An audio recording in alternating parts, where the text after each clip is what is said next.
stinking rookies! TMNT is Ubisoft's first attempt at the Teenage Mutant Ninja Turtles license, and it's also based on the upcoming CG animated film of the same name. It's developed by Ubisoft's Montreal team, and it's a lot like the Prince of Persia games that team is known for. It's very jump heavy, heavy on the platforming mechanics, and the combat almost feels kind of third banana to everything else. The gameplay has been dumbed down somewhat since the Prince of Persia game, since this is a kid-oriented game. But at the same time, it's not really dumbed down enough because the camera and the controls kind of tend to get in the way of things and make some sequences way, way too frustrating.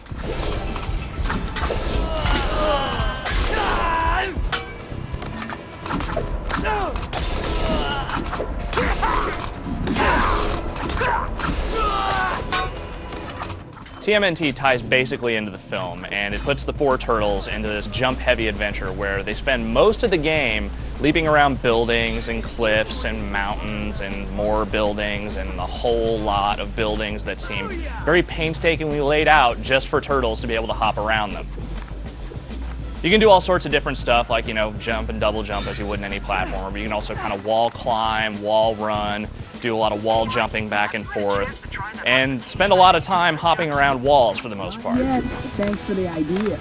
Swinging his nunchuckles in the air, using his blocking technique, will enable Michelangelo to hover above and suddenly fly away. To the game's credit, the level designs are actually pretty good. Unfortunately, the gameplay is lessened by the fact that the camera has a tendency to make it very, very difficult to judge distances, like how far you need to get across a jump, how far it is to a nearby wall jump, and sometimes even when you think you have the distance, the controls tend to get in the way because you either miss a jump, you mistime a jump, or you're hitting the jump button so often in the game that you hit it too many times and you end up overshooting something.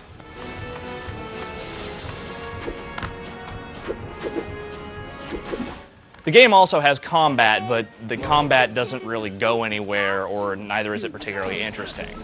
You fight a lot of generic thugs and Foot Clan soldiers and whatnot, but at the same time, they all kind of fight the same.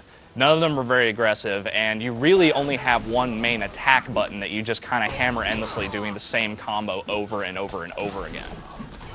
Some of the older Turtle games are more combat heavy, so you might be expecting something more out of that, but really the combat just gets super repetitive very quickly, and the boss fights aren't much more interesting either. At the very least, TMNT is presented reasonably well. The game has kind of a nice art style that emulates the CG look of the movie pretty well. The environments are nice looking. It looks basically the same across all 5 of the home platforms that it's available for. There are some subtle differences. The 360 version is probably the best looking one just because, it's in HD, it has some more environmental textures. There's more dudes to fight, yet somehow the game is still just as easy. Conversely, the Wii version is probably the worst. It looks identical to the GameCube version in practically every way, blurriness and all. And the waggle controls really aren't very intricate or interesting. They're all based around combat, and all you do is this to do your main attack, and then you do this to kick. Suffice to say, that gets old very, very quickly. Regardless of which version of TMNT you end up playing, you're going to end up in basically the same feeling about it. It's a short adventure that just doesn't really ever quite come together in the sense that it's cool the way it tries to make all the platform stuff, tie into the whole Turtles universe, but the frustrating camera, the really annoying controls, and the just god-awful combat really conspire to bring the whole thing down.